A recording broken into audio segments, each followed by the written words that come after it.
Oh. Yeah, you know what? What? You little stinker. What? You were trying to get me to go to karaoke, but you can't even karaoke with me right here. Oh, you got me. You know? You got me there. What's that? Okay, you want to karaoke? This is a Let's story. do it, bitch. It's Brittany, bitch. How are you doing? I'm doing okay. Okay. Getting over illness. Yeah. But I'm good. I'm about to go to Montana, Yes. and I'm looking forward to being off grid for a bit. You're not taking, I mean, you're taking your phone, but. It'll be on airplane mode. Wow. Mm-hmm. How am I gonna There's one place, we're staying at a ranch for the last 2 days that it is off grid. The whole ranch is. Wow. Mm-hmm. And then we'll be in Big Sky for 3 days, but I won't have my phone on. You've been talking about this trip for a while. I know. I'm excited. Yeah. And you're going for how long? 5 days. I wish it was longer. Yeah. I would go longer, but I have people traveling that Can't. Yeah. Mm-hmm. I'll be back. I think this will be a yearly thing after I go. Montana's if I come so back. beautiful. Well, I'm just that's kidding. okay. I will come back. If you But stayed out it there, just- that's okay. Yeah. You'd have to I would come miss visit. you 1,000%. Remember when we first talked to each other? That's where I was Oh, yeah. when you called, and I was like, I'm in the mountains. Okay. I didn't Yeah. realize that's where you were. Well, where's Yellowstone? Yeah. There. That's where I was. Mm-hmm. Very cool. Whoa. So I'd Mhm. definitely come visit. Mm-hmm. Yeah. Anyway, how I'm are you excited for doing? you. I'm good. I just had a long weekend. I Yeah. just got back in this morning. So You're gone like all week. yeah, I was in Austin. Yeah. And it was great. Great. It was great. What was great about Austin? My favorite part is that I had the option to headline a club. They were like, we saw you with JR, our former guest. They were like, we saw you with JR last year at Cap City and we loved you. We would love for you to headline. So you can headline or you can do a showcase, which is just like a bunch of comedians. And I was like, headline. And I'd only been to Austin once and done like 2 mics. That's it. But I sold like 43 tickets. Whoa. Yes, of people. Oh my goodness. And it was just so fun to bet on myself Yeah. and see the rewards of that. Yeah. Like the club owner came up and was like, I just want you to know that as soon as we posted your thing, tickets were going. You have a good audience here. They were just so kind. It's like these people, shout out Roscoe's Comedy Club in Austin, because they just they used to work at a club and they started their own, and they're very much about the comics and just like it's a good energy there, you know. And something really cool, I was like handing out my stickers to people like that day. I was just walking around being like, there's a comedy show, and these people were like, oh my God. Like when I handed them a sticker, they were like, I follow you on TikTok. Like they knew me. That's amazing. And there were other people in the crowd that I'd never met, but they were like, I've been following you for a long time and I'm so glad you're in Austin. Like it was just really cool to see that. That's awesome. Yeah. I'm excited for you. Thank you. It was real. I'm so proud of you. Thank you. I'm proud of Yes. myself too. Good. I think that's awesome. And it was a great week, just like full of food and love. Like there was also a wedding and it was just fun. It was a great week. Yeah. Yeah. And now you're back here. And I love Nashville. I saw the skyline and I got giddy. Oh, I get giddy when I see Nashville, that's good. and that's a good feeling. Because I was like, oh no, she can't move to Austin. Oh, girl, no. Please, no. The food's good and everything, but it's hot as dick. I've never been. Oh, you'd love it. Do you realize what you were just saying? It is hell. It's a You would dick. love no. Oh, you would love it. I mean, to visit. You're like the best like cheerleader for things. I love it. It's awful. You'd You're love like, it. what do you want? I'll talk you into it. I mean, there's great things. It doesn't inspire me to move there, you know? Yeah. Some guy, I was like, this place is cool. And he was like, I lived here and fire ants will eat you. And I was like, okay, well, don't want to move here anymore. It really just, he's actually the best at talking someone out of things. There you go. That's so funny.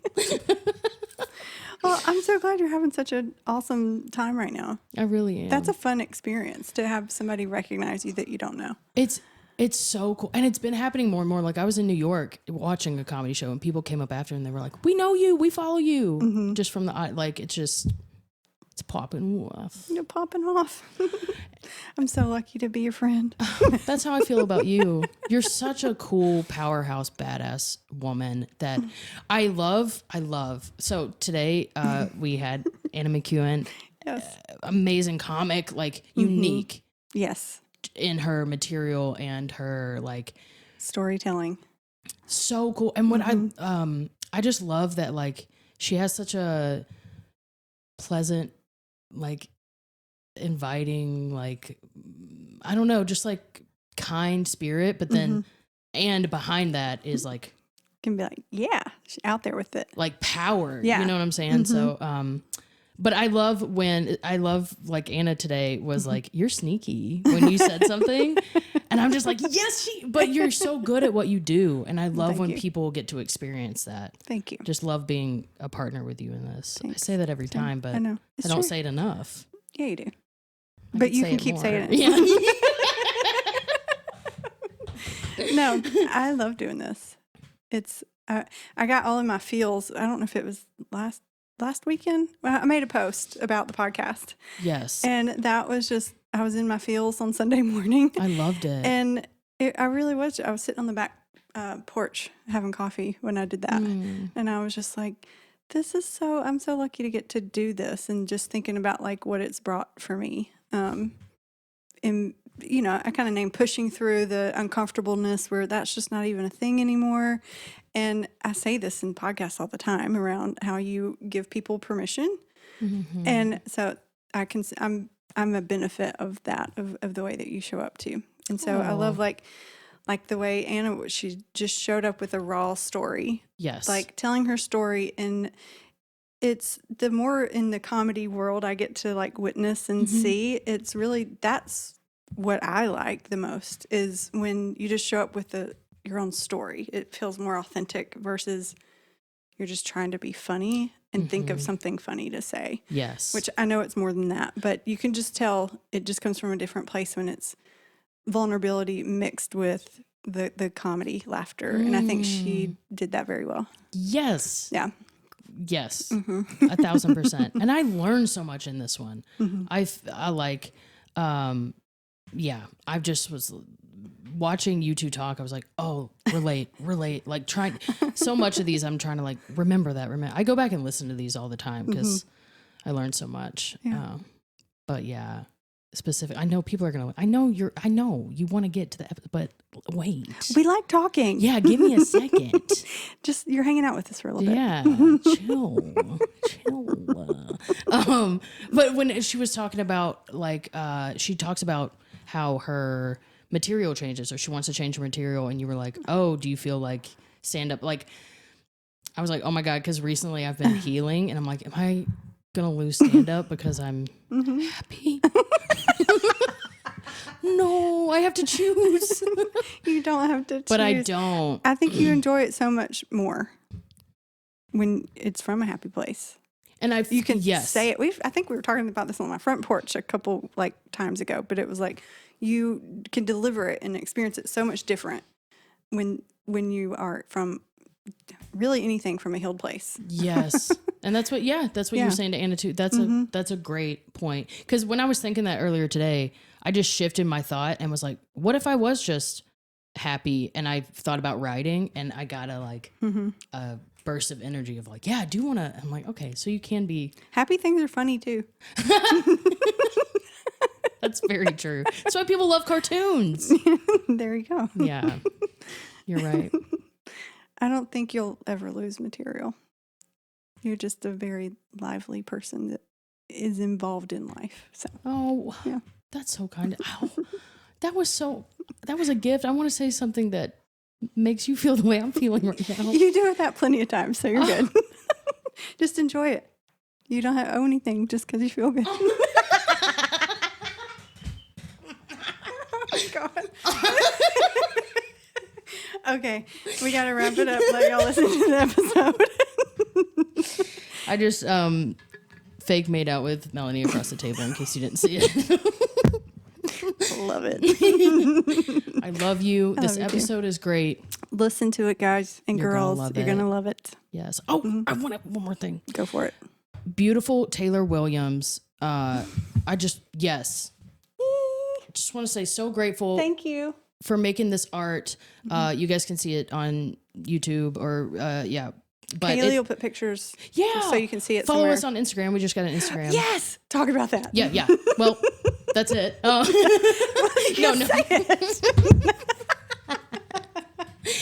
We just created an Instagram, which is a big thing. So go follow it. It'll be all I'm fine. It's fine. But we did it because we've had growth, right? Yes. Like our podcast has gotten to a place where we thought it warranted its own page. Yeah. I mean, some people that aren't account. even following us personally are following the I'm fine. It's fine. Yeah. So I know. So go follow us at I'm fine. It's fine podcast. Yes. So thank you, Taylor Williams. Thank you, Taylor. And thank you, Anna McKeown, for being on. Thank you. And thank you, Amber. Thank you, Melanie. Who's Judith Bright? It's a jewelry store at the L&L market. What? Oh, I didn't know they were there now. Uh-huh. Oh. At least that's where I went. I worked at the one at 12 South. Oh, you worked Oh, at I a did. jewelry store? Mm-hmm. And I was a jewelry artist there.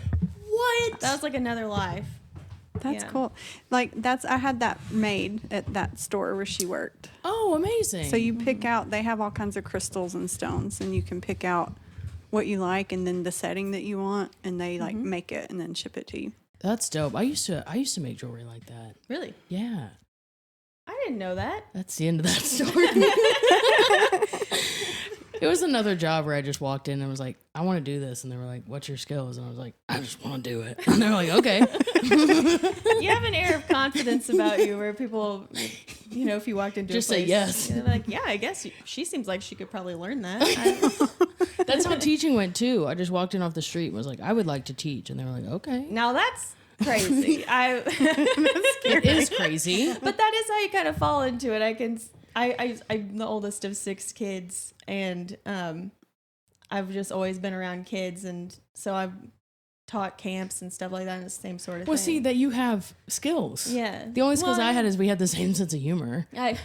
We all did fart jokes. 7-year-old and yeah. Is that the age you taught? 4. 4-year-old. Yeah. So it was more like teaching them how to color. Oh. You know? But there were people that I worked with that were like working for free. What? Yeah. They were like, they had just gotten out of college to do. Oh, I did an internship at a place like that. Yeah. Undergrad. They're like, oh, get the experience. And they were like, what'd you go to school for? And I'm like, theater. And they're like, okay. I'm working for free right now. I think theater and 4-year-olds, I think it's transferable. It does. honestly. Yeah. It's like teaching you how to like be an empath or something. It's like teaching you how to like feel somebody else's emotions so that you can like meet them where they are. It's like very yes and. 1,000%. I feel, this sounds cheesy, but I feel like they taught me about myself more That than is cheesy, but it's true. Yeah. Like we were talking before, I just didn't know that 4-year-olds were so aware. Mm-hmm. I just thought they were like, but they they're aware. They're very aware. I know. Yeah, they are. My son, I'm trying to do the gentle parenting thing. Mm-hmm. How's that working? Some days are more gentle than others. Some moments are more gentle than others. But this morning we were trying to get out the door, super frustrating. And I asked him if he wanted to wear socks. Cause it's good if you ask the toddler, if you give them like 2 options, you're like, do you want to wear this shirt or this shirt? Right. And I was like, do you want to wear socks or no socks? And he said, no socks and Crocs. So we were in the car. We were about to pull out of the garage. And he was like, I need socks. And I turned around and I was like, are you kidding me? I saw his like eyes, like kind of like, I could tell he was hurt by that. I went inside and I got the socks, and then on the way there we repaired a little bit. I was like, I'm sorry I yelled at you. And he said, yeah, yelling hurts my feelings. Oh, He's good 3 job and a half. to express that though. And then he said, I'm sorry I yelled at you. You're doing a good And I was job. like, You're like, oh, You're like, it's actually working very well for me. It's like individual moments. There are really good ones and really bad ones. Yeah. But overall, like hopefully the overall trend is good. I think, I mean, I don't have kids, so obviously my experience is different. But when you were like, are you kidding me? And you see his like fear, I'm sure that was like, oh, I didn't mean to hurt you with anyone. But like, from my perspective, I'm like, but you're really, I mean, moms do so much that it really is like, are you fucking kidding me, bro? Like where's the space for you to be upset and to be a mom? You know what I'm saying? I do know what you're saying. And it's like hard to strike that balance. Like, I don't know, like I'm in therapy and I started therapy because I wanted to be a mom. 1, and then 2, because if I didn't start therapy, I did not know it was going to happen to me. So I started therapy and, rehashing or just discussing things that have happened in your life, like my relationship to my parents, my mom and my dad, and how completely separate they are. And, talking about narcissistic parents. And so I have a real fear of being a narcissistic parent, but also I still have a life, like it's my life, and I'm like so overstimulated all the time. And so it's, I guess hard to find the balance. I hear that a lot, someone being afraid that they are going to be narcissistic.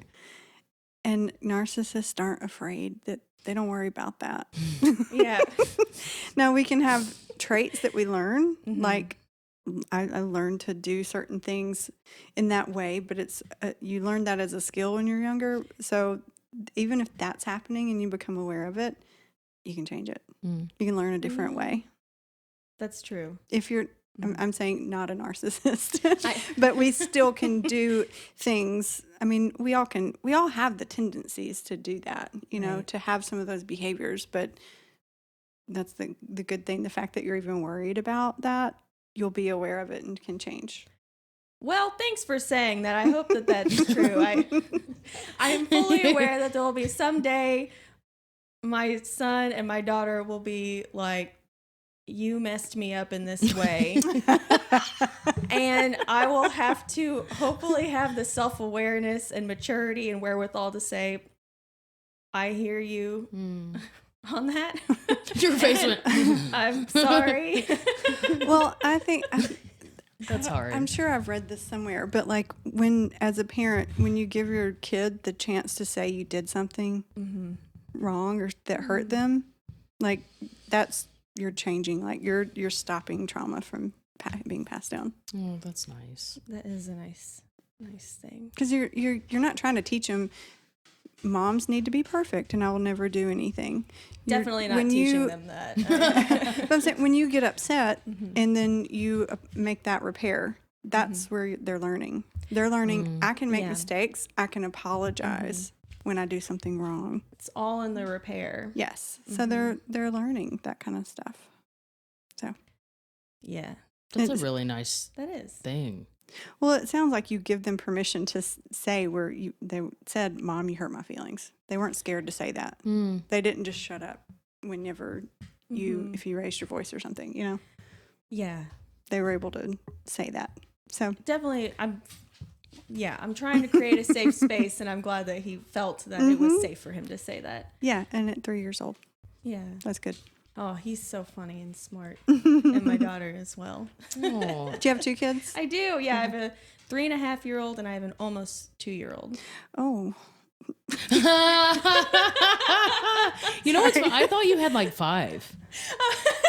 The way I talk about them. Just your stories, like I guess I don't register that they're all the it's same all coming kid. from 2 kids. Yeah, but I'm like, oh, there's so many kids over there. There's just 2. Well, it feels like there's so many kids over there.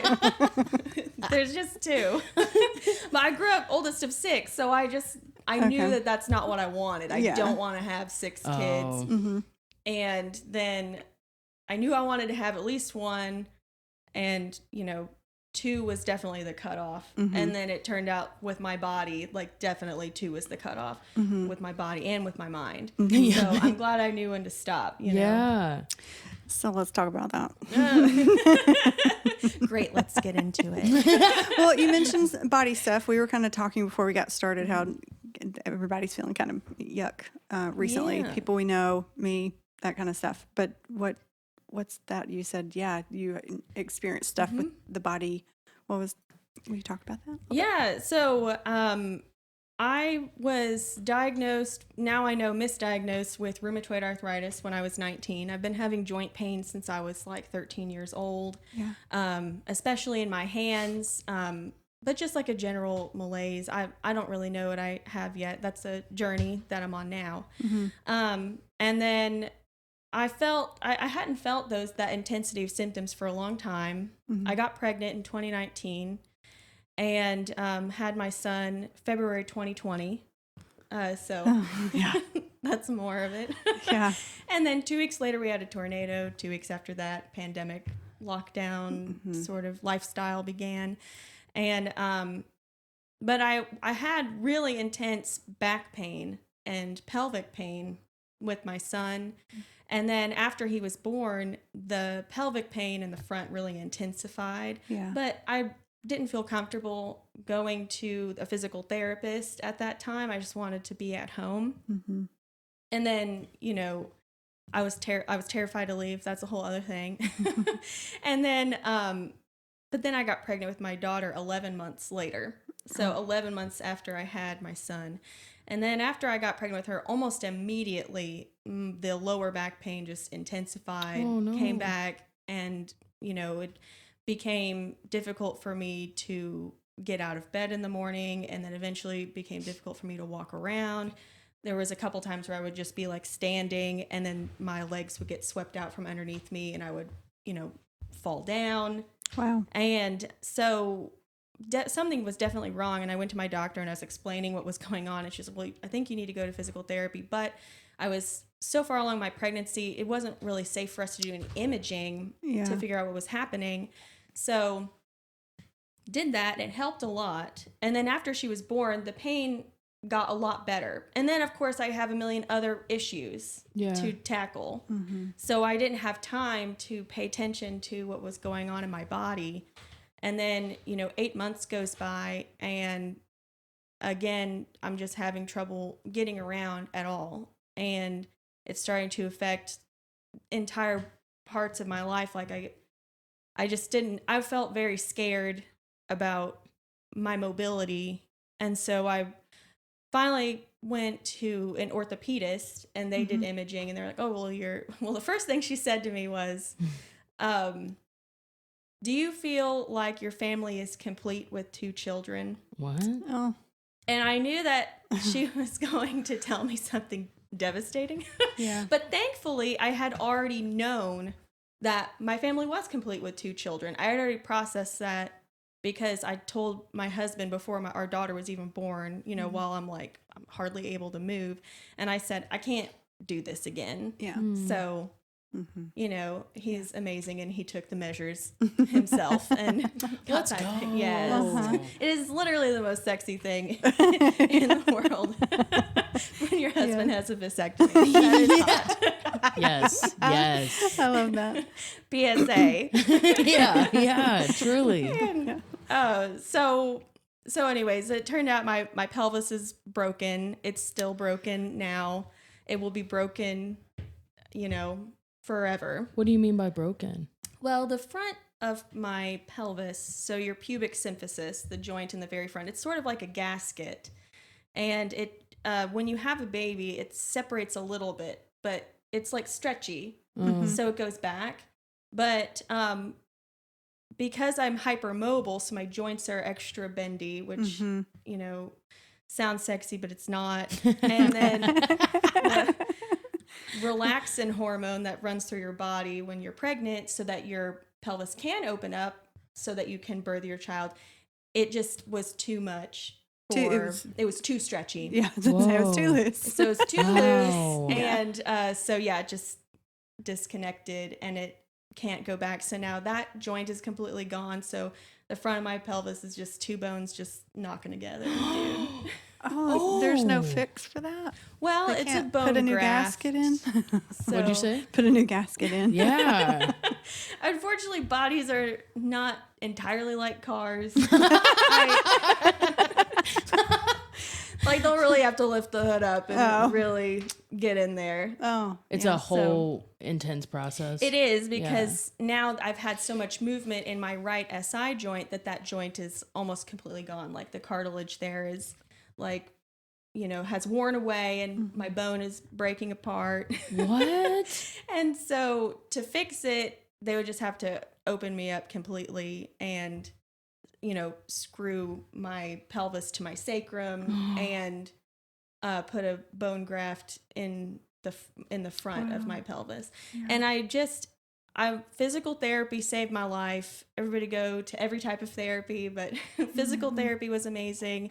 Like, they taught me how to hold my body in a safe way, walk in a safe way. And I have a brace that I wear.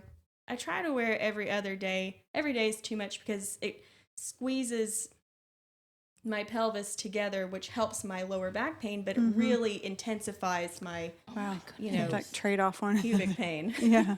Wow. And so, the trade-off is kind of Yeah. wicked. Yeah. So Wow. right now I'm learning to accept that will always be there, because even if I had that surgery, which would mean 3 months in a wheelchair and relearning how to walk, What? I know that will not actually solve the problem completely. It would solve that problem, but anytime you immobilize part of your body, it affects other parts of your body. And I don't need it right now because I'm walking around and I'm able to manage my pain.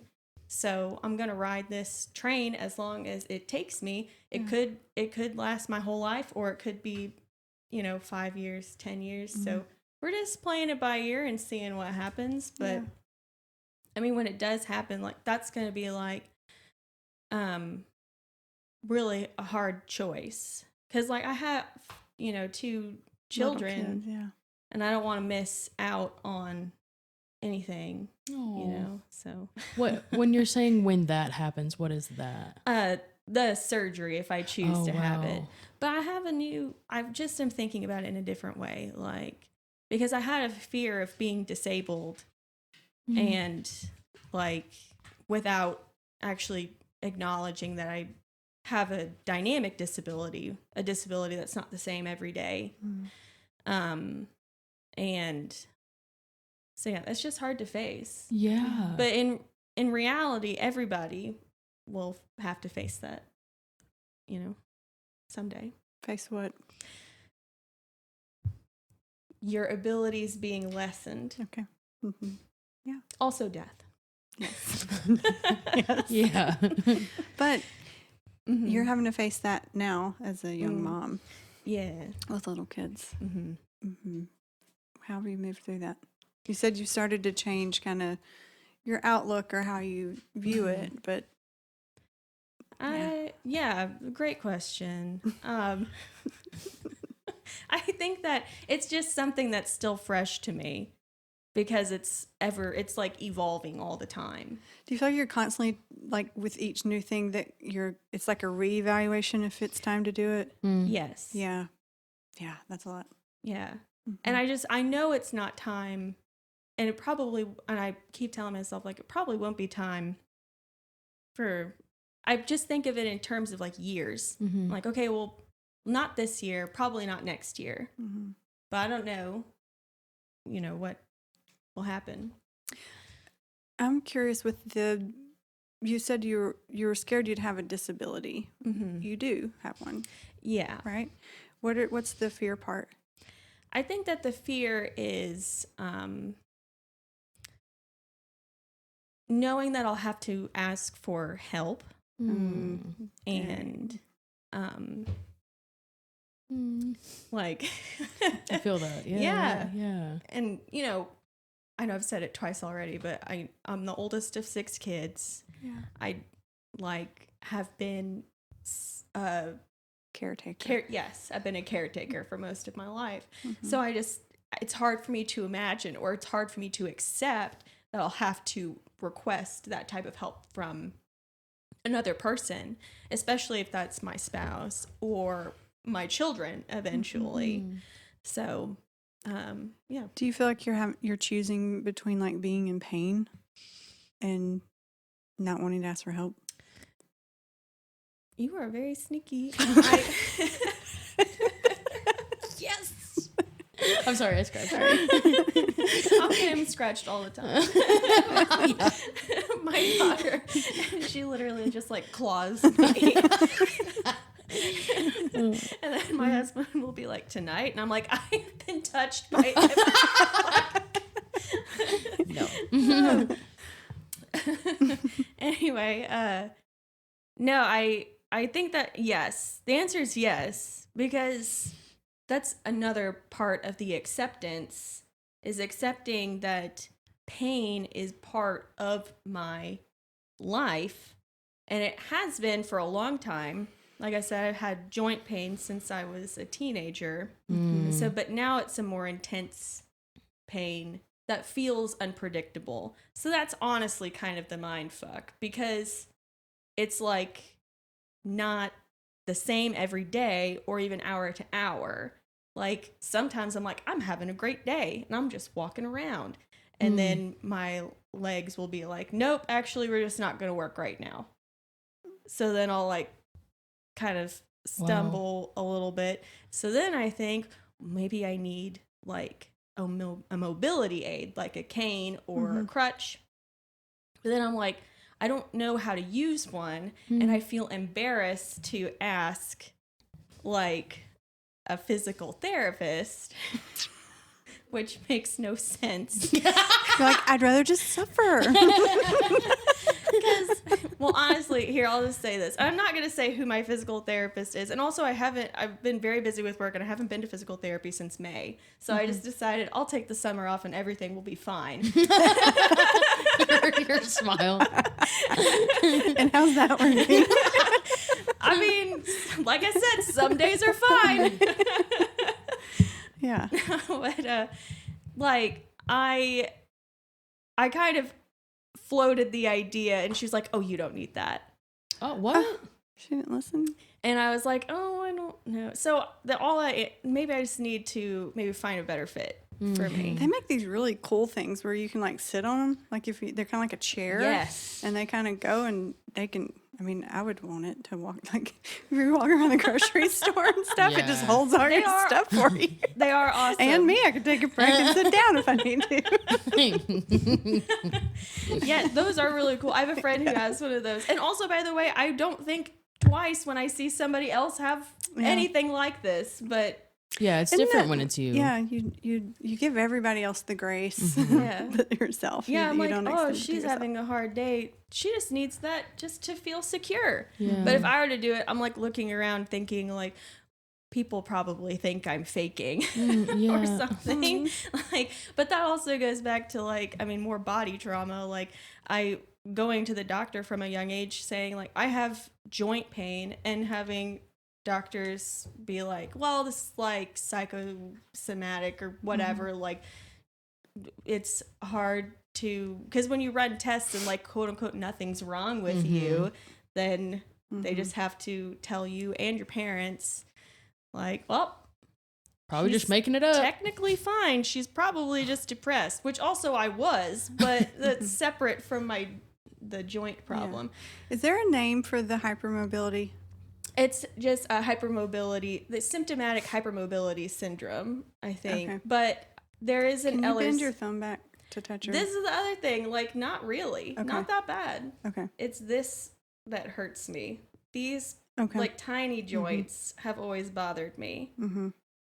And when I was younger, I could lift my knee could come out of socket, but I can't. But I can't do that anymore. Yeah. Predictably. Yeah. When you were younger, like, was there someone that you could ask for help that you felt comfortable? Like, No, yeah. just no. Were you kind of like the kid's mom? A little bit? Yeah. you know, Yeah. like my mom went through some hard times, and like my mom's story is her own, so I'm not going to tell her story, but also it affects me. So, but, you know, and that was another reason why I decided how I knew I didn't want to have any more kids was because I had a lot of the same problems that my mom had after her pregnancies. Yeah. And like, I saw firsthand, well, it clicked with me, like how things could go downhill so fast. Yeah. Like I say, like after I had my son, I was so mad at my mom because I was like, how could you treat your children this way? Or like, how could you, you know, just kind of betray them so often? And so I felt a lot of anger towards her. Then after I had my daughter, I was like, oh no, I understand my mom. Wow. And that was terrifying. I'm like, oh yeah, I could totally blow up my life right now. Like, who's a guy I could text? Like, I'm not even that into guys, but I'm like, that guy would be interested in me, probably, but also not really. Because also after you have kids, you know, you're like unfuckable. No, that's not true. Maybe not after, but like there's definitely like a difference in the way people treat you when you're pregnant or like postpartum. Like there's like, I don't know. That makes me sound. Doesn't make you sound anything. Yeah. No. You're sharing your experience. I'm sharing my experience. Also, it's not how I view pregnant people. Don't cancel me. It's just how I felt as a pregnant person. Yeah. I think that's a common thing Yeah. people share, pregnant, going through that. At least from my friends and family Just a that lot I know. of body change. You're just like, yeah, your body's not your own for a while. It is not. Like even the 9 months you're pregnant, but then if you got a kid breastfeeding, your body's just not your own. Like I think from what I've heard, like after you're done breastfeeding is when you finally start to feel, but kids breastfeed for what, 2 years or more? Sometimes, yeah. With my son, he weaned himself at 12 months, which was unexpected because I was like ready to go like as long as he wanted. But he's just always been such a tank. He just wants more and more. And so when I got pregnant with my daughter, I was like so excited to breastfeed because I was like, oh, that's something I know how to do. And then when everything was so physically challenging, I was like, well, at least I know how to do that. And that's going to go well. And then of course it went horribly. She didn't want to breastfeed? Well, she did want to breastfeed, but we just had like an incompatibility, honestly. Like the RX thing or something? I had, the H. Yeah, it was. Factor or something. I had dysphoric milk ejection reflex. What? Wow. So I've never heard of that. What? So usually when you have like a letdown, so like when your milk is like, we're going to feed the baby and it like comes out of you.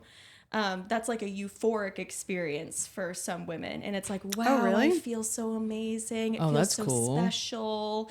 And it's Wow. really cool. It's awesome. You're like psychedelic, You're like, and baby. I didn't get that. And like sometimes you'll start like you'll be like so happy you like cry a little bit. let's What? go. But I then didn't know this. This is amazing. with my daughter, it was like the opposite. So like I would so sorry. try to breastfeed her and like my letdown would happen. And then I would feel like it felt like a Dementor in Harry Potter was like sucking out my soul. What? It like felt like, have you ever like, if you're like scared of heights and you look over a balcony or something, that feeling of like, Yeah. that's what I would feel like. When the milk would come? What the fuck? Yes. And then What also, do you do? I would just have a panic attack. You know. Just panic. Just thought I was going to die for a little bit. Like sometimes not a panic attack, but oftentimes yes. And then, you know, you get like there's so much like. Well, then you have anticipatory anxiety about it. Yes. Wow. Yes. I'm sorry But to you be have- interrupt. No, and then you like feel like there's so much pressure to breastfeed because like they, especially like on Instagram, and again, I was like just living in my house, like not going anywhere else except for my house. And they're like, you know, momfluencers who are like, you have to breastfeed your kid for 2 years or you're poisoning them. Oh, God. Like really intense messaging. Yeah. That Well, like, it's just so not trauma informed. yeah, it is. Yeah. That's It very is. true. You don't know people's stories. There's What are you no, talking like, about? across the What, board you're saying thing. these Yeah. people who aren't therapists aren't not saying that you don't have TikTok to be, is therapy. like, Please don't go to TikTok for therapy.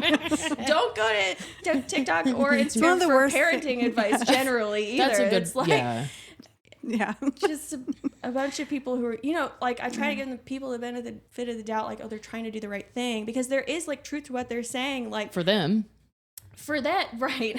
It's like, you know, scientifically, if all the stars align, like, yes, that is the best option. Yeah. But also, like, if it's killing you, maybe don't do it. Yeah. it's Or at like, least offer, here, we know not everybody can do this, so here's some tips on that. But maybe they don't even know that. They're just like, my experience. So they shouldn't be out there putting that out there then. it's so stressful. It is. I'm And so then sorry. it's I mean, I'd like to say it's okay, but thank you for saying that. Is what. Thank you for hearing me. Yeah. It sounds like it sucks. It does suck. How But long did you breastfeed? for 5 months. And then I realized, so I went to Chicago for an art show, which I was so excited about, and that was really cool. I made all these quilts that were inspired by how I wished I could be doing stand-up. Oh my goodness. Like these tiny quilts. And so then I went to Chicago and I exhibited this at this restaurant gallery, like a bar, and had like a gallery next door. And then we had those quilts there, and then I hosted a show, and it was super, super fun. That's amazing. Mm-hmm. It was really fun. You had tried stand up already, or you just wanted to? Oh, okay. Yes, but I wanted to do it more. But also I realized that I think I wanted to do stand up because I just wanted people to hear my my life. Like I'm like living in a very like, you know, specific situation that like I felt like everyone I told about, they were like, oh, well, at least your baby's healthy, or like, you know, that. I hate that. Well, at least. Yeah, like You live for well, someone it's else. it's, you know, gonna get better or whatever, like not really even hearing like what I was trying to say. So then there was something about getting in front of an audience and like purposefully shocking people that Amber, her face was like, yeah, love it. and then That's just what I love about Anna's comedy. oh thank you. That's It's so unique. Well, it's a place you can like have a voice and be heard. yes. Yeah. But then get this, I did a show on Friday, Like this past Friday. this past Friday, and I did this set that I had been working on, and then like I had like an out of body experience where I was like, I can't believe I'm saying this, and then I was like, I don't think I want to say this anymore. Like I feel like I'm moving past those types of needs. Oh wow. A little bit. To get Like- that stuff out. Yeah. Oh my Because it's kind of goodness. like, it's not over, like, yeah, I'm still a mom, but that acute, grotesque kind of moment is gone. So then it's like, well, what now?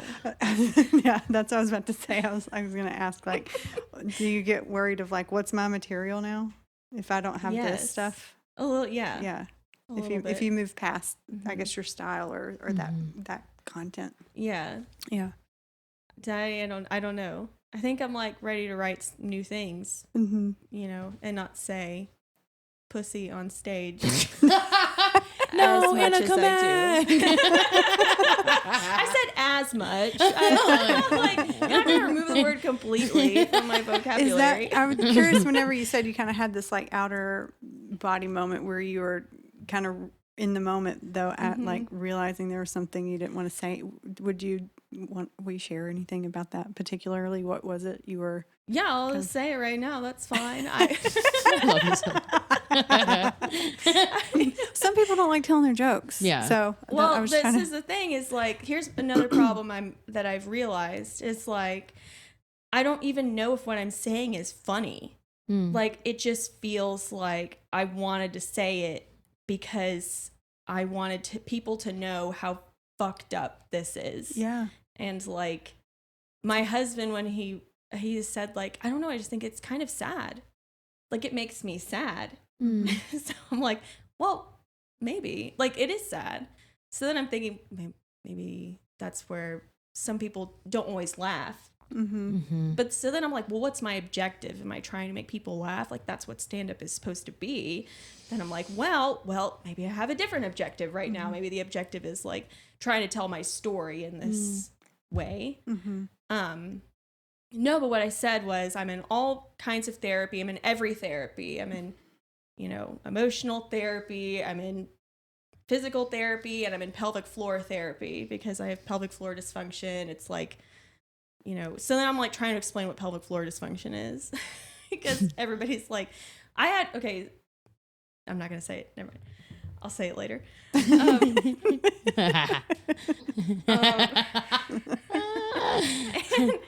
no one understands. So I'm like, when you sleep on your neck weird and you can't like move your neck the next day, well, that's what's happening in my pussy. That's funny. That's great. Thank you. Yeah. But then I say like my pussy is so tight. And so then I make people ask me. My pussy How is so tight. How tight is it? I think it's funny. So you've been saying that joke, and you said it this past Friday, and you were just like, it just came up like, I don't want to do this. Yeah. Well, first of all, I felt a little embarrassed. Oh. I started feeling, so I felt embarrassed. For the first time? For the first time. What? Weird. And so then I was like, oh, where's that coming from? But I think it was because there were like 7 bros. Oh, in the yeah, front. yeah. And then I was like, well, I'm just going to look at them. So I looked right in their eyes and I was like, does this make you feel uncomfortable that I'm talking about my pussy? They were like, not at all. We hold space for you. They were like, yeah. they looked so scared. And so then at the end, You're I like, say, yes. like, does it make you feel uncomfortable because I'm a mom and like I'm talking about like my sex life or whatever? Because I hate to break it to you, but moms love fucking. Oh, That's I love how- that you said that. That's how we got this way. yes. Like, but so I don't know. I had like I don't know. Maybe I don't know. I had a weird moment. Well, that you going at the end and saying that like moms love. Have you said that before? Yeah. Oh, because I love that. But you were feeling embarrassed in that moment too. I didn't feel embarrassed in that moment. I mostly just I suddenly felt embarrassed about talking about my own body in such a rude way. Like the way I'm talking about it is like mean to myself. Oh, there it is. I like that. That's pretty cool. That's some growth. Yeah. Thank you. Yeah. Oh. I'm growing. So now I'm like, okay, well, how do I write this from an empowered place? Because I feel like the end is an empowered place. It's like, listen, this is the reality of the world. Like, and then everybody in the audience is usually like, oh God. And I'm like, oh my God, did you just realize your mom's a full person? Like, we don't just like exist for like you. Mm-hmm. Yeah. Sorry about it. I love that. I would be I love that curious energy. that the more you lean into that love of self that you seem to have clicked into about like respecting and loving yourself and accepting what you are and what you deal with. Yeah. You could probably tell the exact same joke and you wouldn't feel bad about it. Mm-hmm. It wouldn't feel disrespectful. I think it's just where you are right now in this growth thing. It's highlighting it for you because I always say intention's everything, and maybe it changes the way you word things and who knows, but I just feel like it seems like those things are overlapping together. Wow. I think that you're right. I'm finding some newfound confidence because I have a job now, and not that being a mom isn't a job. It is a job. It's really hard. It's the hardest job I've ever done was being a stay-at-home mom, and that's why I put in my notice. You're like, no more kids. Sorry. Get your own damn socks. I'm funny too. Yes. You are funny. You are fun. Yes, you are. Every once in a while, I'll come up with something. So anyway, keep going. Well, right? Oh, that each one down, and then you'll eventually have. Is that how that works? Yeah. I don't know. I stayed indoors for 2 years. No. I don't know. That's not how it works, and that's part of my problem too. Is like I don't get out enough. You know. I think you do a great job. Thank you. Yeah. I mean, when I saw your comedy, I was like, wow, what a freaking hilarious, powerhouse, unique person. And then I followed you, got to know you more. And I'm like, I saw you at the museum. I'm like, holy shit. And she's a boss and she's an artist. And like, I'm just like, whoa, whoa, whoa, whoa. Well, I'm gonna play this clip every morning to hype me up. Jesus. It's true though. And I think it's so interesting. Like the thing that keeps going through my head is like, I'm not a mom, but my sister is. And I like, sometimes I visit her and just like, it's nonstop. Like you don't get to pee alone. You never get a second to not be a mom. Even when you're away from the kid, you're momming, you're thinking about your kid. And all the things that are going on with your body that is just so personal. And you can't really chat with a 3-year-old about that. No. Yeah. And then you take the initiative to go do stand up to strangers about that heavy stuff. Boss isn't even boss. There's like boss, and then there's a level above boss where I'm just like that. Yeah. Oh. That's what you're doing. That takes a lot to I do just that. start sobbing. Because I imagine the tiredness that you have, because just the energy it takes for you to be in your body when it's in pain. Yeah. And then a mom, and then you carve out time for your comedy. Like, and it seems like that was the way you're seeking out some like healing. I definitely was. Yeah. And maybe that's why, like you said, I'm having this growth moment. Maybe that's why I'm like suddenly feeling like, oh, I don't know. Like, yeah. Because that is a way for me to heal. Like I, joke that because I grew up in a big family, I'm always trying every mode of expression that I can because I'm just trying to get noticed. I'm just trying to have my needs met all the time. Again, that's why I don't want to have more than 2 kids. And so comedy is that for me in a lot of ways. And that's also why I'm so thankful anytime I get to do something because it's such a treat. And also, it's not my main ambition. It's just another mode of storytelling. It's just another outlet for me to get my idea across. Yeah. Wow. And yeah, I'm thankful to have been able to try so many different things. It's such a privilege. It's so impressive. Can you talk about how moments when you did your stand up and like you talked about the bros and that feeling. Can you talk about moments where you did it and you were like, someone came up to you and was like, oh, yeah. I connect. Ooh, good question. It felt good. Yeah, that's a great question. Yeah, almost every time someone comes up, it's usually like one person and they're like, wow, yes, I relate. So that's nice. Every once in a while it'll be a dude, which is nice. Wow. Yeah, there are so many supportive people out there. Like my husband is so supportive. Like he's the reason why I get to do all this stuff. Yeah. Is because like he wants me to be able to express myself. Aww. And so I'm so thankful for that. And then like there have been other parents, they're always dads, come up to me in the audience, afterwards. Aww. And they're like, oh my gosh, yes. Like I have a Miss Rachel bit and they're like, oh yeah, Miss Rachel's always on in our house. And so there are nice dudes out there. 1,000%. Yeah. You said that you wanted to be a mom when you were a kid.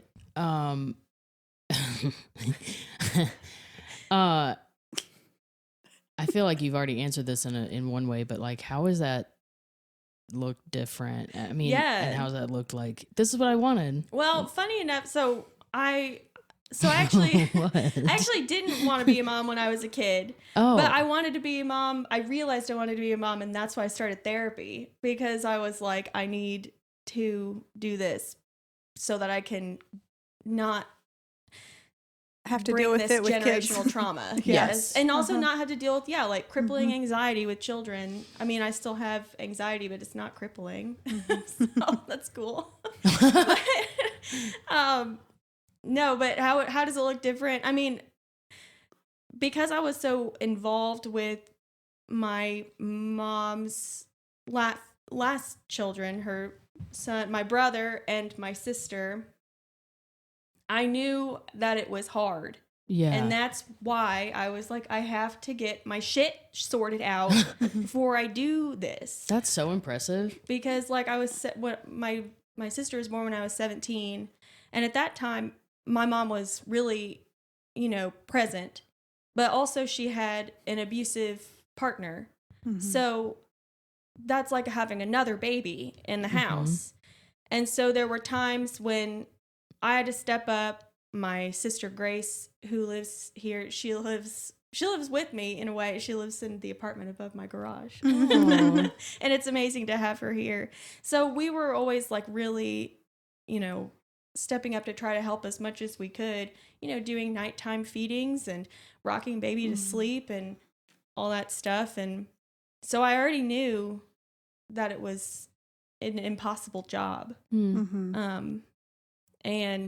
But it's also how I knew I wanted to do it.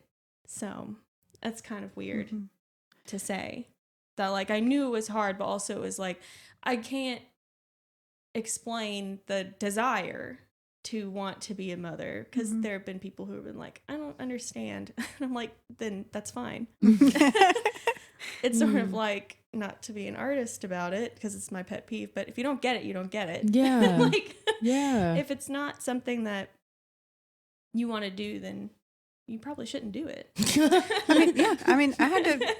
I'm one of those people where I don't have that desire, but for the longest time, it was like following society and just like cultural, like that's what you're supposed to do. Yeah. And so I was like sad. I wasn't, didn't have kids and I kind of knew my life was like not going to go that way. And then I did some work around that and was like, oh, I don't have to do that. I don't think I really want that. Yeah. And that's okay too, right? And it's okay if you don't. I would feel bad like I was being selfish. And I hear a lot of other people say that. And so I guess I just want to say you're not being selfish, and to speak to, you're like, you probably shouldn't if you don't have that. And so just letting yourself make decisions for yourself. Yeah, let yourself make decisions for yourself.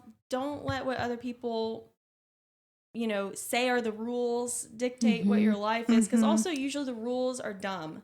Yes. It's like I was telling Amber earlier, the rules don't make sense. They're dumb. And it's like, yeah. Even like the way that we treat children is crazy to me. And like how that, like, I don't know, our just society is so, I don't know, not trauma informed. Yes, very true. She was, can you say what you said earlier? Yeah, like children are the only class of people that you can hit. They're the only class of people that you can verbally abuse. And like, you can't hit a dog, but you can hit your kid. You can spank them. Of course, like, then it's like the murky area of like, well, when is it, real, quote unquote, real physical abuse? And it's like all of it is.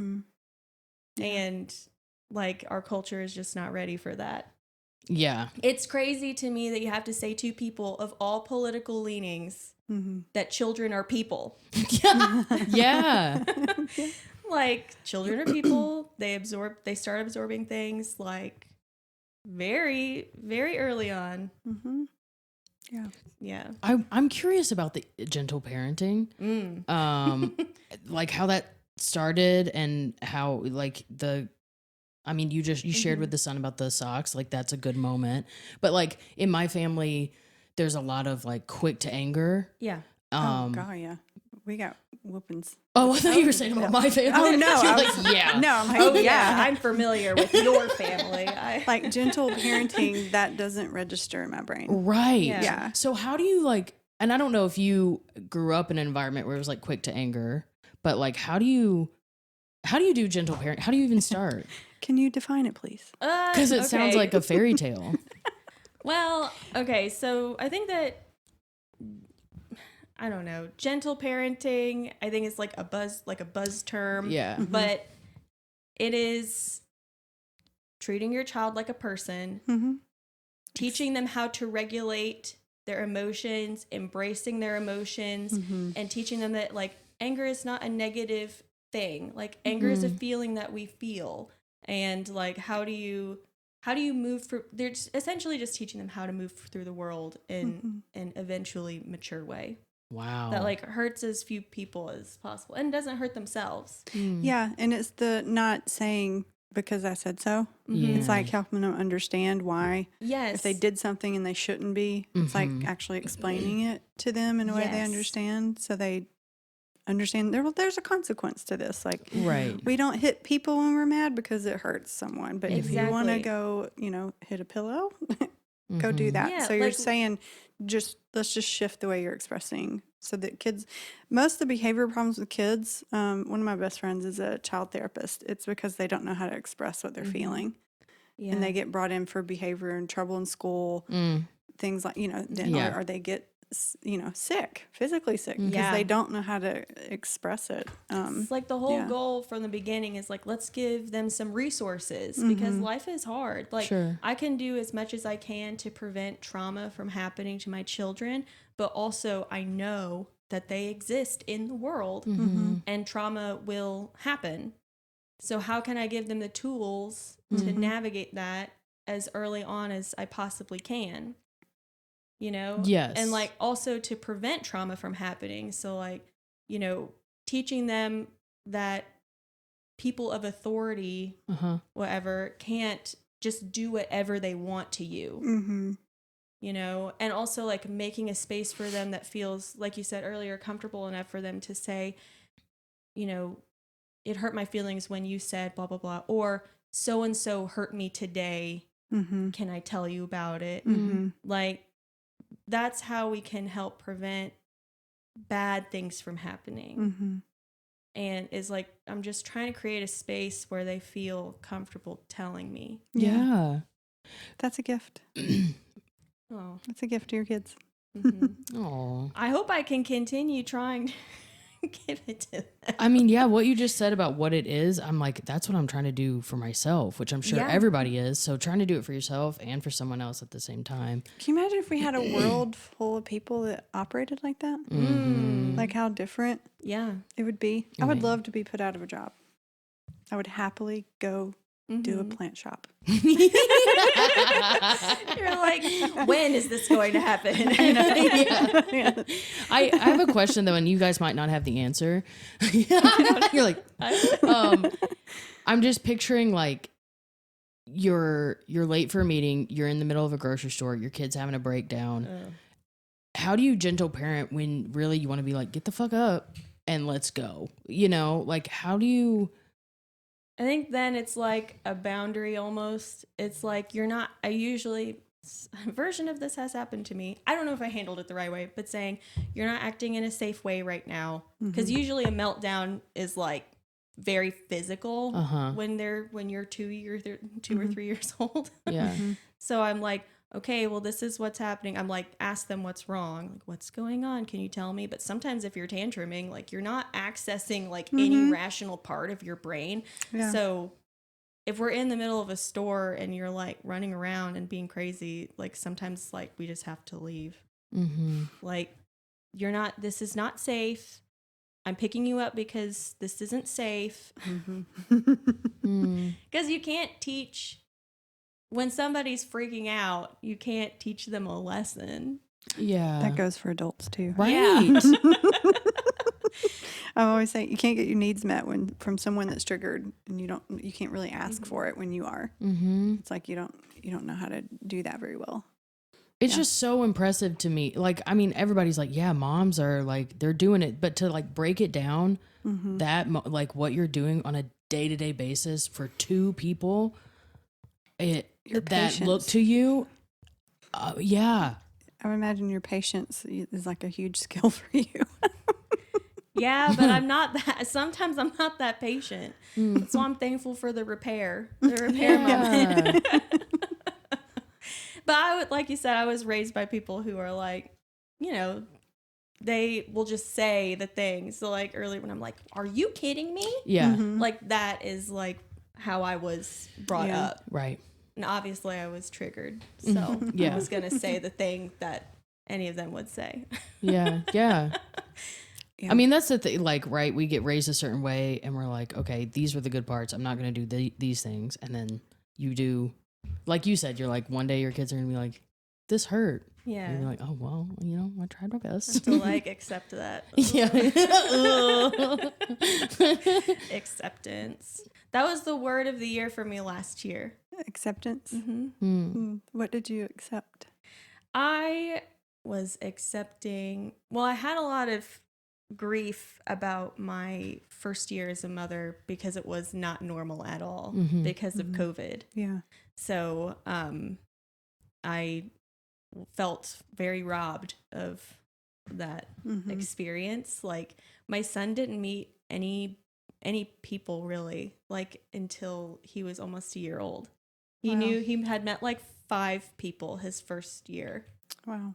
Maybe like a couple more than that. Wow. So the second we could get him into preschool, we did. It's an outdoor preschool, which is cool.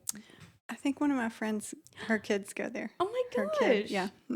It's a magical place. It's like on 30-something acres. Yes. Oh, Yeah. wow. Yeah. That's where she goes. Yeah. And they hike every day and it's so cool. They but- don't have like regular classrooms. Are they hiring teachers? They are actually. I'm not kidding. I could do it. Yeah, you could do it. You could do it. I'm not going to do it, but I kind of want to do it. It's a really cool place. Like, I love it. And we had to take a break from it over the summer because I got a full-time job and we just needed like a place for both of them. And there is a long story. It doesn't matter. So we had to go to this other place, which is more traditional. And I was just like, oh my God, this is. I miss that place. Yeah. Yeah. Mm-hmm.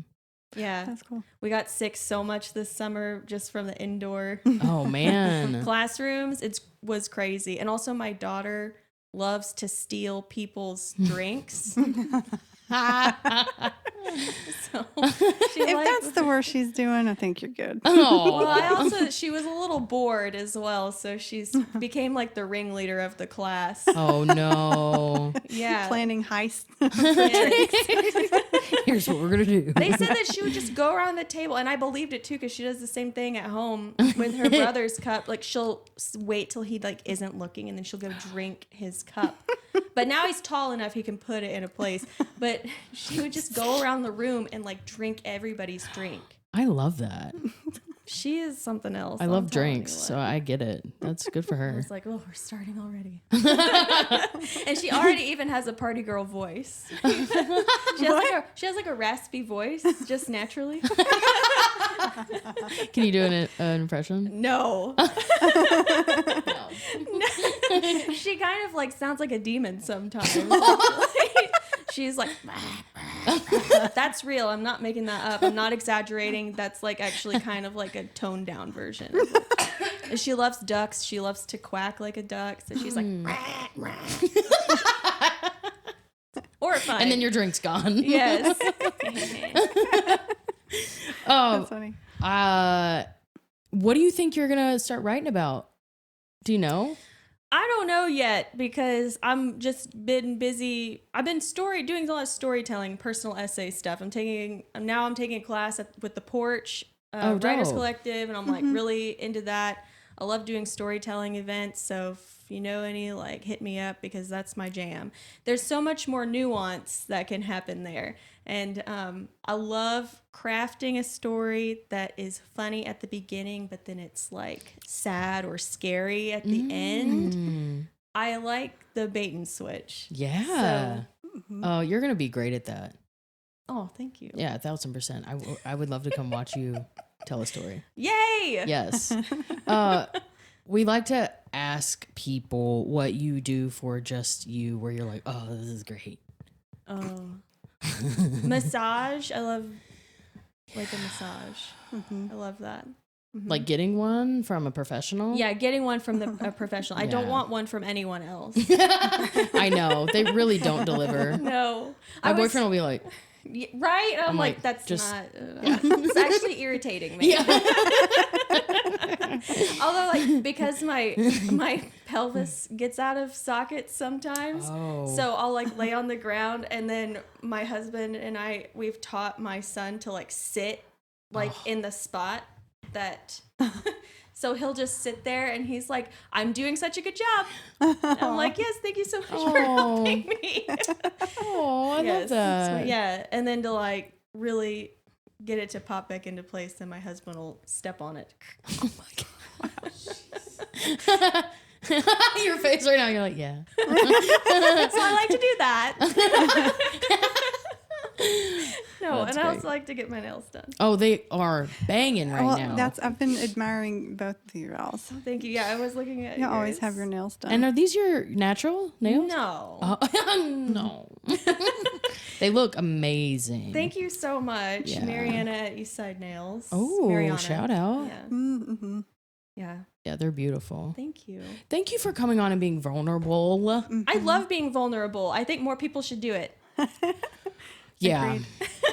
It feels really good. Thank you for having me. Well, I still have a question Oh, that's in my please. brain Yeah. from earlier. When you said you went to therapy because you knew there were things you needed to like figure out in order to be ready to be a mom. What were those things you had to work out? I'm a runawayer. I run away when I get really overwhelmed. Mm-hmm. And there was a moment when I was having a panic attack. I was very upset. I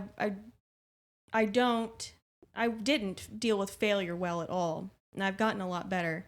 But I had a moment where I realized I had failed at something or I'd done something wrong. Mm-hmm. And I just got in the car and I drove and I blacked out. And I didn't know how I got to the place that I ended up. Mm-hmm. And I like woke up and I was like at a bar. And I was like, I think that I need to go to therapy because it's like in that movie, Secrets of the Yaya Sisterhood, when they're all throwing up and the mom runs away. I'm like, oh, I don't want to be that. Wow. And my mom has a history of running away. My dad has a history of running away. So I just knew that I didn't want to carry that I couldn't carry it into my life, period. Like whether or not I had children, I just couldn't do it anymore. Yeah. I didn't realize I was hurting my husband so much. He had texted me and he said, "Can you please just tell me that you're okay? I'm afraid you're going to hurt yourself." And so I thought, I should probably go to therapy because there are people who care about me, which I had been lying to myself for a long time and telling myself that no one cared about me. And, I was out here all by myself. Yeah. Which is crazy to say because I'm from such a big family. Again, I'm going to talk about it again. But yeah, just the way that we were, I think, we were raised in a way where we were kind of isolated from one another because we served a purpose for specific people in our lives. Yeah. And it was to those people's advantage that we weren't communicating with one another. So now as adults, we're deconstructing, going to therapy, and we're all a lot closer because of that. It's just crazy to think like there's this illusion of closeness. Yes. But then when we really got right down to it, we realized we weren't very close at all. Wow. So. Thank you. Can I ask, how did going to therapy help you, like, personally? How did it help me personally? Yeah. Oh, it changed my life. It saved my life. Oh. Like, again, I was like emotionally blacking out and not knowing where I was going. And, but it took a lot of years to figure it out. I've done EMDR. That saved my life, I think. And I want to do it again now that I know I'm done having children. But it's just about finding the time because I know it's going to be hard because we could talk for 5 more hours about birth trauma and all that stuff. And what happened to my body. And there were things that happened during the birth of my son that in retrospect are upsetting to me. So, yeah. That's so cool that you are choosing that path. Because, I mean, a lot of people get to their breaking point and they're like, all right, I got to choose to get better or just. Well, it's easier to stay in a pattern than it is to change it. Yeah. So you keep choosing to change it. Ooh, I'm trying. It sounds like you're doing a good job. Wow, thank you. Wow, the validation. Wowie, kazowie. Oh man, I know I stand like Peter Pan. Like this. This is a good feeling. Oh my gosh, I have to show you this picture. There's this picture of it's a candid photo that was taken like just a few weeks ago of my mom and my brother, and they're both standing like this. Oh. Like this. And they have the same face, the same body, the same stance. It is so funny. Oh. Are you closer with them now? Mm-hmm. That's great. Yeah. That's so great. And like actually close. Because yes. again, there was like this illusion that we were very close, but then now it's like we really call on each other, you know, when we need each other, but also we have fun together. So that's nice. I'm just like when you were like, I'm scared about asking for help. Like you got people that'll show up. So, you know, this is the funny thing about brains is like everything is a lie. Like everything that you say to yourself is a lie. Like this lie that like nobody cared about me, and then like I actually told people what was going on and how I was feeling, and they were like, oh my god, like we're here for you. And then now I'm like, I'm afraid that I need a cane, and I'm sure everyone would be like, okay, yeah, let's get you one. I ordered one. Good job. But I haven't used it because I'm scared to use it. I don't know what the fear is. It doesn't matter. We've already talked about it. No, there's some. I'm curious. I feel like you do know. What's the fear? When you think about grabbing it and going out with it. It's awkward for me to hold it. I need someone to teach me how to do it. And I know there are people who can. Again, brains. Yeah. I don't know. What if you YouTubed it? Mm-hmm. I think that I could YouTube it. I could go on disability TikTok. Yeah, oh no. TikTok is therapy. I don't have TikTok. I think TikTok is a waste of time. I don't understand it. I don't get it. I'm old. I'm not even that old. That's the other thing that's scary about my body. It's like I'm only 32. Yeah. But I've always felt old. I've always felt like I'm 70. Mm-hmm. Maybe 60. I'm like, oh, I can't wait to be 60 because then I can be in every community theater production. I'll be every Stephen Sondheim diva. I will do it. Yes. You guys like Stephen Sondheim? Yeah. Yes. Oh my gosh, let's go to Sid Gold's right now. Wait, what's that? Oh, it's a piano karaoke bar in East Nashville. Oh, that makes me nervous. Why? Because the person's like, ding, ding, ding, ding. And I'm like, huh. You know? But you have a tablet with that, and they wait for you. Okay. You need to ask her this question. What are you so scared of? I want to be perfect. That sounds right. I believe you. Getting up there and getting off key, there's so much. But karaoke's not, you don't have to be. Oh, yeah. Yeah. Theater kid and aspiring theater kid say otherwise. Yeah. You gotta I guess karaoke in Nashville's different, I guess, than anywhere else. But I'm telling you, aren't there places where normal people can karaoke in Nashville? I mean, a bar. Lonnie's is probably the most normie version of karaoke, but it's also not as good as. I'll tell you what the best one is. What? Lipstick Lounge is the best karaoke bar in like for normal people. Yes, that aren't like trying to be singers. Yeah. Yes, it is like it's a queer space. It is a fun space. Everyone is like there and having a good time. And I love the guy who is like the MC of the night, the DJ, the karaoke DJ. Mm-hmm. You know, NPR local station just did a series about local karaoke places. Really? What? And they interviewed. You gotta listen. We should go one night. Yes. Let's go. Let's go right now. I don't like karaoke. Well, what song would you sing like your if you friends? could do karaoke? I do like my friends, and I'll support you guys. But if you get off key, I swear to God. Well, I will be off key the whole time. Well, what song are you singing? I love "I Will Survive." That was always the song I would sing. That is a great song. Or Weezer. Weezer. wow. sweater. Oh. See, that's a great one. See, my problem is I always want to go sad. I want to sing like Bonnie Raitt. You know, at Sid Gold's, they have a sad night. Oh, that's a good one. They have a sad. They do? They have a sad night. I'll go to that one. Oh, Yeah. God. I get enough of that in my real life. Well, I like to sing "Lucky" by Britney Spears. Oh, that's a good one. Hell, I like that. She says, "This is a story about a girl named Lucky." Oh my God!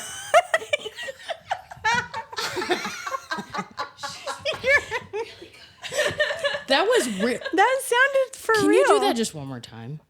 Well, now I'm not gonna be able to do it. Yeah. This is a story about a girl named Lucky. It sounds like it for real. It's very good. Okay, we're going karaoke, Okay. even just to hear her sing. Yeah, that. she just convinced me. I'll sing Weezer. Okay. What are you gonna sing? I'm just gonna shake the egg. No, you Shut up! have to do one. Pissing me off. You want to sing it? I'll sing. I just don't Yeah. know what yet. You don't have a song. No, girl, I don't like karaoke. A song that you just like to sing.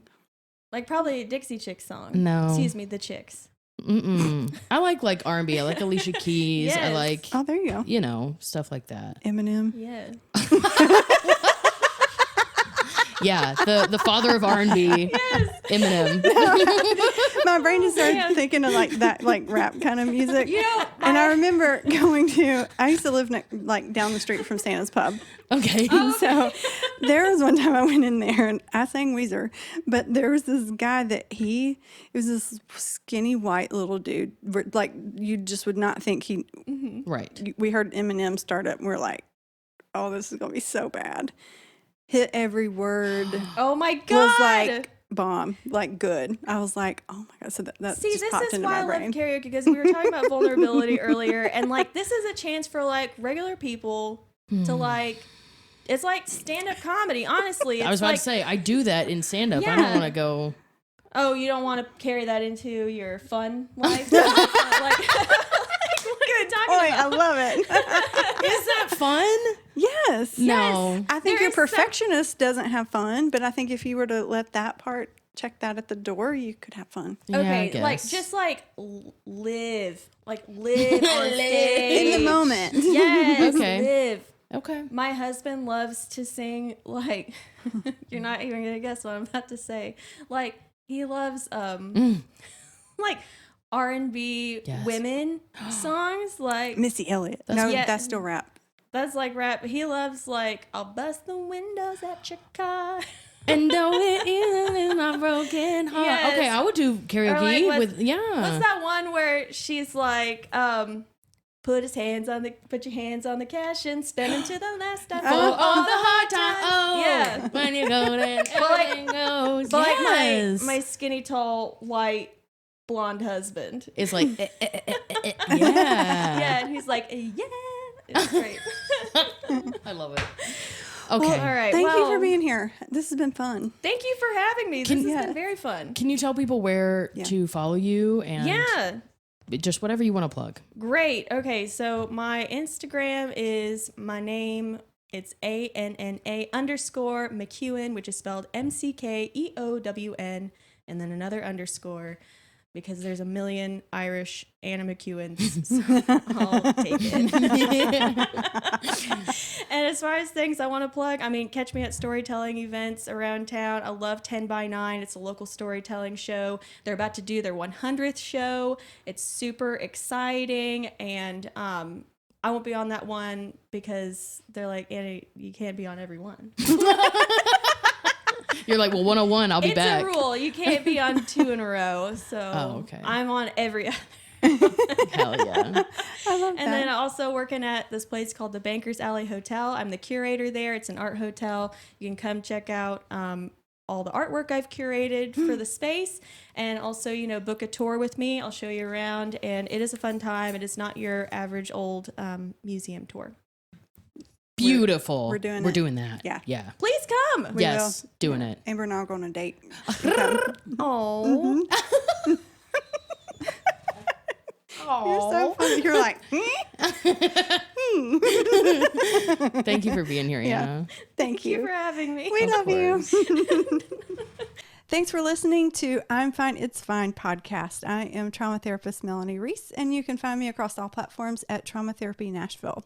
My name is Amber Autry. I am a comedian here in Nashville and internationally touring. You can find me on all platforms at Amber Autry Comedy. And while you're at it, make sure you're liking, subscribing, sharing, rating, reviewing this podcast. I know that sounds like a lot, but it helps so much.